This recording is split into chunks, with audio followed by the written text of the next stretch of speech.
নমস্কাৰ মই কস্তুৰী বৰা মই পুনৰবাৰ আপোনালোকক স্বাগতম জনাইছো কুহিপাত এফবি পেজটিলে আৰু লগতে স্বাগতম জনাইছো কুহিপাত ইউটিউব চেনেলটিলে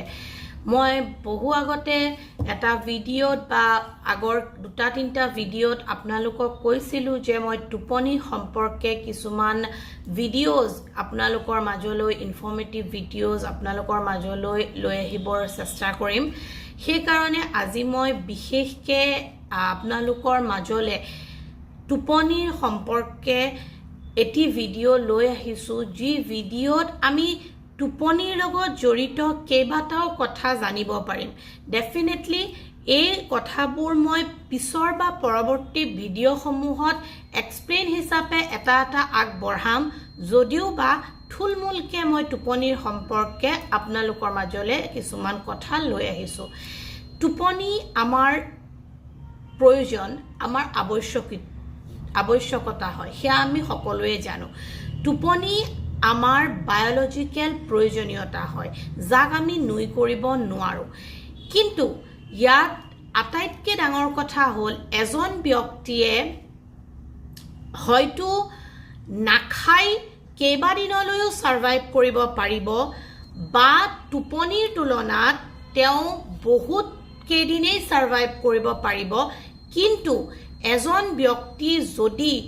ভালকে শুবলৈ নাপায় তেওঁৰ যদি টোপনি ভাল নহয় তেন্তে সেই ব্যক্তিজন খুব সোনকালে মৃত্যুৰ মুখত পৰিব মানে sleep deprivation will kill us more than hunger মানে কুইকলি আমাক টোপনি নোহোৱা বা টোপনিৰ ব্যাঘাত হলে সেই টোপনিৰ ব্যাঘাতে আমাক বেছি সোনকালে শাৰীৰিক আৰু মানসিকভাৱে অসুস্থ লগতে মৃত্যুৰ মুখলৈ আমাক ঠেলি দিব পাৰে হয়তো আমি নাখাই অলপ বেছি দিনো সাৰ্ভাইভ কৰিব পাৰিম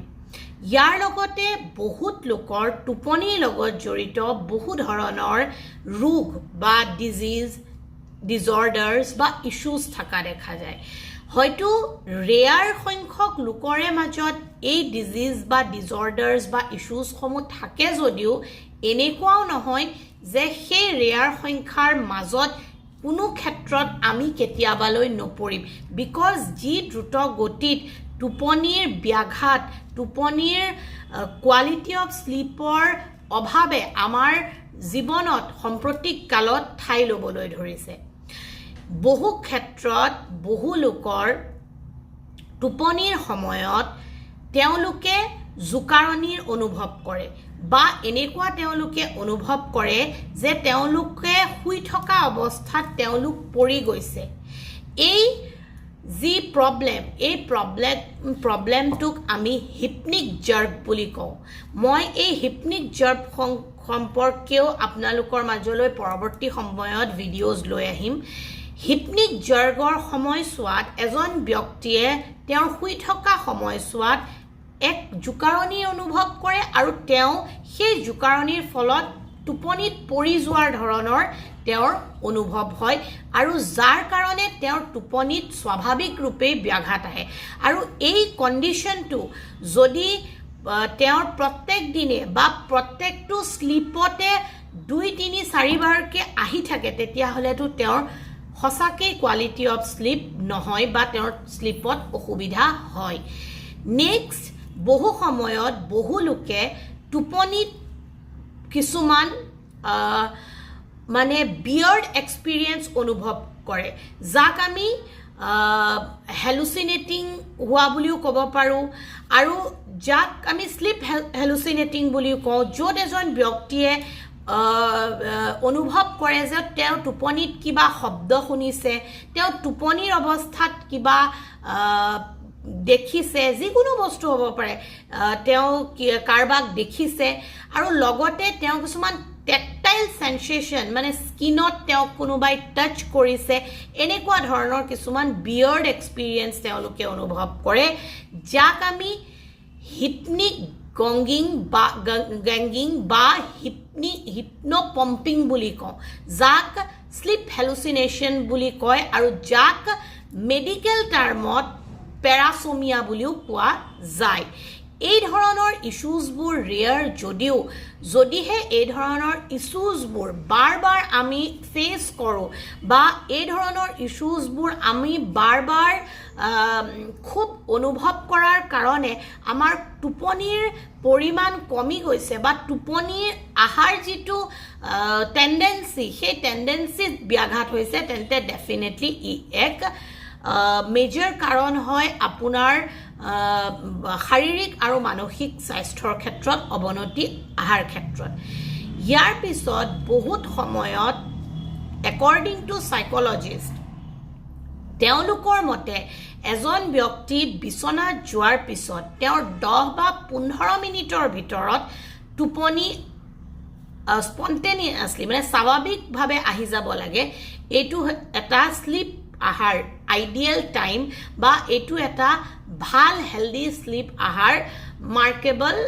মানে ডিউৰেশ্যন সো বহুত সময়ত বহুত লোকৰ টোপনি আজিৰ সময়ততো ক'বই নালাগে কিন্তু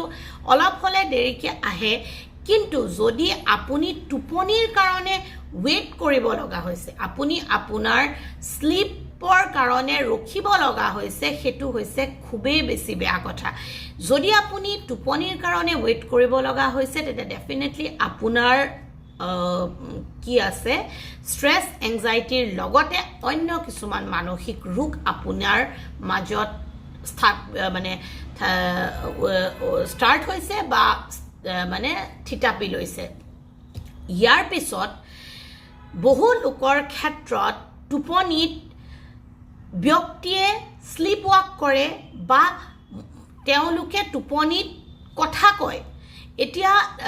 সৰু ল'ৰা ছোৱালীৰ ক্ষেত্ৰত ডেফিনেটলি টোপনিত অকণমান কথা কোৱা বা কেতিয়াবা কিবা এটা কোৱা আমি দেখিব পাওঁ কিন্তু যিটো মই স্লিপ ৱাকৰ কথা কৈছোঁ সেইটো হৈছে এডাল্টৰ ক্ষেত্ৰত থাকে যদিও সৰু ল'ৰা ছোৱালীৰ ক্ষেত্ৰতো কেতিয়াবা দেখা যায় কিন্তু এডাল্টলৈও এই ক্ষেত্ৰত এই বেমাৰটো বা ইস্যুজটো স্লিপৰ আহে যদিহে এই স্লিপ ৱাকত কোনোবাই চাফাৰ কৰিছে সেইটো হৈছে খুবেই ডেঞ্জাৰাছ বিকজ যেতিয়া এই স্লিপ ৱাকত কোনো এজন লোকে চাফাৰ কৰে তেতিয়া সেই ব্যক্তিজনে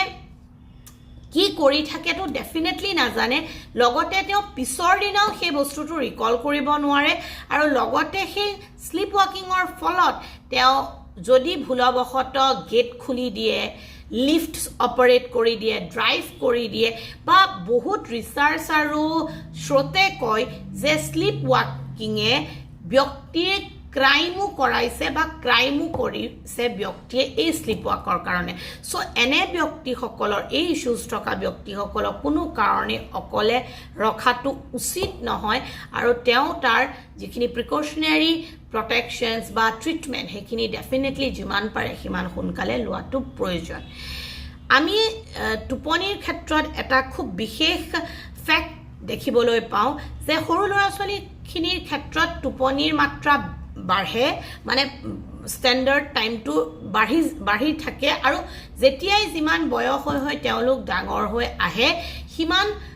টোপনিৰ মাত্ৰাটো কমি যায় ঠিকে আছে বাৰু আৰু বয়স হোৱাৰ লগে লগে আৰু বেছি কমি যায় এইখিনি বাৰু নৰ্মেল কিন্তু যদি কোনো ব্যক্তিৰ টোপনিৰ কোৱালিটি ভাল নহয় বা তেওঁৰ যদি বায়'লজিকেল ক্লকত কিবা প্ৰব্লেম হৈছে তেন্তে সেই ব্যক্তিজনে যিমানেই বিচনাত পৰি শুই নাথাকক কিয় এডাল্টত সেই ব্যক্তিজনে কিন্তু ৰিফ্ৰেছ বা ফ্ৰেছ অনুভৱ নকৰে ষ্টেণ্ডাৰ্ড মিনিমাম টাইম আমি 8 ঘণ্টাটো শুবই লাগে কিন্তু বহুত এডাল্টে হয়তো 6 ঘণ্টা শুই বা 7 ঘণ্টা শুইও ৰিফ্ৰেছ ফিল কৰিব পাৰে বা 5 ঘণ্টা শুইও বিকজ তেওঁৰ কোৱালিটি অফ স্লিপ হৈছে হেল্ডি আৰু তেওঁৰ কোৱালিটি অফ স্লিপত তেওঁ ডিপ স্লিপৰ ৰিলেক্সেশ্যনটো তেওঁ ফিল কৰে যাৰ কাৰণে তেওঁ পিছৰ দিনটোত এক্টিভ হৈ থাকিবলৈ তেওঁৰ ইজি হয় এতিয়া টোপনিৰ লগত আৰু এটা ইস্যুজ থাকে বা ডিজিজ বা ডিজৰ্ডাৰ বুলিয়ে মই কৈছোঁ সেইটো হৈছে নাৰ্কোলেপসি বহুত ব্যক্তিক এনেধৰণে দেখা পাওঁ আমি যি ব্যক্তিয়ে যেতিয়াই তেতিয়াই য'তে ত'তে শুব পাৰে মানে তেওঁলোকে খায়ো শুই যাব পাৰে আৰু তেওঁলোকে বহিও টোপনি গুচি যাব পাৰে তেওঁলোকে কথা পাতিও শুই যাব পাৰে আৰু অকল কেৱল শুৱাই নহয় সেই ব্যক্তিজনে টোপনি ইমিডিয়েট গৈ সপোনো দেখিবলৈ আৰম্ভ কৰে, যাক আমি নাৰ্কলেপসি বুলি কওঁ। ইয়াৰ লগতে বহুত টোপনিৰ লগত জড়িত ইণ্টাৰেষ্টিং বাৰু মানে ইছ্যুজ হৈছে নাইটমেয়াৰ্ছ আৰু শ্লিপ টেৰাৰ্ছ। বহুত এডাল্টৰ ক্ষেত্ৰত যি আমি ভয়ানক কিছুমান সপোন দেখোঁ বা যি আমি অনুভৱ কৰোঁ সপোনত, সেইটো ভয়ানক হয়, যাক আমি শ্লিপ টেৰাৰ্ছ বুলি কওঁ। আৰু নাইটমেয়াৰ্ছ হয়তো সৰু সৰু বাচ্চাবোৰৰ ক্ষেত্ৰত থাকে, যি নাইটমেয়াৰ্ছৰ কাৰণে তেওঁলোকে বহুত ভয়ানক সপোন দেখে আৰু যাৰ কাৰণে তেওঁলোক চিঞৰি উঠি বহি যায়। টোপনিৰ কথা ক'লেই নহ'ব, যিহেতু মই নাইটমেয়াৰ্ছ আৰু শ্লিপ টেৰাৰ্ছৰ কথা কৈছোঁ। তো ড্ৰিম এনালাইচিছ বা সপোন সম্পৰ্কেও টোপনিৰ লগত আমি বহুত বস্তু ৰিলেট কৰিব পাৰোঁ। ডেফিনেটলি আজিৰ সময়ত সাইকোলজিষ্ট, এক্সপাৰ্টছ, ড্ৰিম এক্সপাৰ্টছে আজিলৈকে সেইটো মানে ৰিচাৰ্চ কৰি আছে যে আচলতে ড্ৰিম বা সপোনৰ তাৎপৰ্য বা ইম্পৰ্টেঞ্চ বা কি কাৰণে আহে বা আমি দেখোঁ আৰু পিছৰ দিনা আমি সেই সপোনবোৰ প্ৰপাৰলি মনত কৰিব নোৱাৰোঁ বা ৰিকল কৰিব নোৱাৰোঁ। মই তথাপিও যিমানখিনি মই অধ্যয়ন কৰিছোঁ বা মই ৰিচাৰ্চত পাইছোঁ, সেই সম্পৰ্কেও মই আপোনালোকৰ মাজলৈ ড্ৰিমৰ ওপৰত কিছুমান ভিডিঅ'জ লৈ আহিম। কিন্তু ইয়াত মই কৈ আছিলোঁ, যিবোৰ সপোন আমি বেছিভাগ দেখোঁ, সেই সপোনবোৰ অন এন এভাৰেজ এজন ব্যক্তিয়ে 5টাৰ পৰা 7টা সপোন দেখে। আৰু এই 5টাৰ পৰা 7টা সপোন আমি বেছিভাগ সময়ত মিডনাইটৰ পৰা ষ্টাৰ্ট কৰোঁ দেখিবলৈ, আৰু টিল দেন 3 to 5 o'clock মানে মৰ্ণিং আমি এই সপোনবোৰ খুব বেছি মানে কি কয় ইণ্টেনচিভলি দেখোঁ, মানে ইণ্টেন্স থাকে সেই সপোনৰ যিটো ধাৰাটো। আৰু লগতে আৰু এটা কথা, কিছুমান ব্যক্তি, মই বাৰু বেলেগ বা পৰৱৰ্তী ভিডিঅ'ত এনালাইচিছ কৰিম, বহুত লোকে মানে খুব সুন্দৰকৈ ডে লাইট বা পোহৰ থকা, মানে দিনতো আমি শুব পাৰোঁ ডেফিনেটলি, কিন্তু আমাক তাৰ কাৰণে কি লাগিব, ৰুমটো অকণমান ডাৰ্কনেছ বা এনভাইৰনমেণ্ট এটা লাগিব। বহুত ব্যক্তিয়ে যিকোনো পৰিৱেশতে, মানে মই সেইটো ক'ব বিচাৰিছোঁ, ছানলাইট, ডে লাইট বা পোহৰ থাকোঁতেও টোপনি গুচি যাব পাৰে। দে আৰ ভেৰি লাকি। বাট মই তাৰ ওপৰতো ৰিচাৰ্চৰ যিটো ভিডিঅ' আগবঢ়াম আপোনালোকৰ মাজলৈ। কিন্তু আমাৰ যি টোপনিৰ মেইন আহাৰ হৰমন মেলাটনিন, সেই মেলাটনিন হৰমন চিক্ৰেট হ'বৰ কাৰণে আমাক বাধ্যতামূলকভাৱে ডাৰ্কনেছ লাগিব। সেইকাৰণেই ৰাতিৰ সময়টো আমি ৰেষ্ট বা টোপনি লওঁ। আৰু যদি আমি পোহৰ বা স্ক্ৰীন টাইম বা ব্লু লাইট, LED লাইটত থাকোঁ, তেতিয়াহ'লে ডেফিনেটলি আমাৰ টোপনিত ব্যাঘাত হ'বই আৰু ই আমাক টোপনি আহাত বাধা দিবই। আমাক ক্লিয়াৰলি আমাক ডাৰ্কনেছ বা অলপ যি পৰিৱেশ টোপনি অহাৰ, সেই পৰিৱেশৰ কাৰণে আন্ধাৰ হ'ব লাগিব, যাৰ ফলত আন্ধাৰ হ'লে চকুৱে ব্ৰেইনক মেছেজ দিব আৰু পিনিয়ৰ গ্লেণ্ডে সেই মেছেজৰ থ্ৰুদি মেলাটনিন হৰমন চিক্ৰেট কৰিব আৰু যাৰ ফলত আমাৰ টোপনি আহিব। যি ব্যক্তিয়ে নিজৰ মেলাটনিন হৰমন চিক্ৰেশ্যন হোৱা পিৰিয়ডত, মানে ডাৰ্কনেছ আৰু ৰাতিৰ সময়ত LED লাইট বা আৰ্টিফিচিয়েল লাইটছ বা এনেকুৱা ধৰণৰ স্ক্ৰীন টাইমৰ কাৰণে টোপনি নাহাকে বা স্ক্ৰীন টাইম শ্বেয়াৰ কৰাৰ কাৰণে টোপনিত ব্যাঘাত হয়, সেই ব্যক্তিসকলৰ মেলাটনিন হৰমন 5 টাইম ছাপ্ৰেছ হৈ যায়, যাৰ ফলত তেওঁলোকৰ ভৱিষ্যত সময়লৈ লগতে আজিৰ ডেটতো তেওঁলোকৰ শ্লিপ প্ৰপাৰ নহয় বা শ্লিপত তেওঁৰ কোৱালিটি মেইনটেইন নহয়, যাৰ কাৰণে তেওঁ নানা ধৰণৰ সমস্যাত পৰিব লগা হয় আৰু লগতে নানা ধৰণৰ প্ৰব্লেম তেওঁলোকে ফেচ কৰিব লগা হয়। এই ভিডিঅ'টিত জাষ্ট মই আপোনালোকৰ মাজত এটি আভাস দিলোঁ যে টোপনিৰ লগত জড়িত কিমানবোৰ বস্তু আমাৰ মেণ্টেল হেল্থ আৰু ফিজিকেল হেল্থৰ ওপৰত প্ৰভাৱ পেলাব পাৰে। আৰু লগতে এই ভিডিঅ'টোৰ দ্বাৰা মই যিমান পাৰোঁ সিমান সকলোকে এই কথাই ক'ব বিচাৰোঁ যে আমি যেনেকৈ আমাৰ প্ৰত্যেকটো বস্তুৰ প্ৰতি সজাগ, প্ৰত্যেকটো বস্তুৰ প্ৰতি আমি আজিৰ ডেটত কনচাৰ্ণ, ঠিক তেনেদৰে আমি কোৱালিটি অফ শ্লিপৰ ওপৰত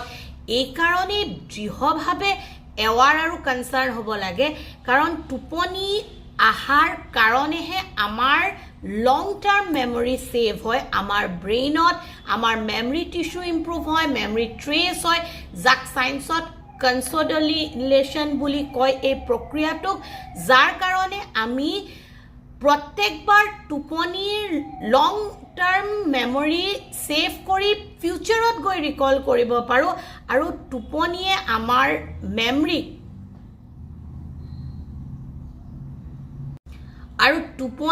আমাৰ মেমৰিক খুব বেছি সুন্দৰকৈ ইম্প্ৰুভ কৰায়, যাৰ ফলস্বৰূপে টোপনিৰ লগত আমাৰ কগনিশ্যন, ৰিকগনিশ্যন আৰু লগতে ৰিজনিং কেপাচিটিৰ ইম্প্ৰুভমেণ্টটো ডিপেণ্ড কৰে। মই আশা কৰোঁ আপোনালোকে মোৰ এনেবোৰ ভিডিঅ' চাই ভাল পায় আৰু ভৱিষ্যতেও ভাল পাই গৈ থাকিব। সেই কুঁহিপাত FB পেজটি আপোনালোকে লাইক কৰিব, ফ'ল' কৰিব, শ্বেয়াৰ কৰিব, ডেফিনেটলি কমেণ্ট কৰিব। ঠিক তেনেদৰে কুঁহিপাত ইউটিউব চেনেলটি আপোনালোকে ছাবস্ক্ৰাইব কৰিব, বেল আইকনটো প্ৰেছ কৰিব, নটিফিকেশ্যন বেলটো হিট কৰি ৰাখিব, দেন ইমিডিয়েট নটিফিকেশ্যন ৰিচ কৰিব পাৰিব। আজিলৈ আহিছোঁ পুনৰ এটি নতুন ভিডিঅ'ৰ সৈতে আপোনালোকক পোৱাৰ প্ৰতিশ্ৰুতিৰে। আপোনালোক সুস্থ থাকক, সবল থাকক, সুখী থাকক, হাঁহি থাকক, সম্পৰ্কবোৰ মধুৰ আৰু সম্পৰ্কৰ মাজৰ এনাজৰীডাল মজবুতকৈ বান্ধি ৰখাৰ প্ৰয়াস কৰি গৈ থাকক। Thank you so very much giving a valuable time to watch my video. Om Namo Bhagavate Vasudevaya Namah.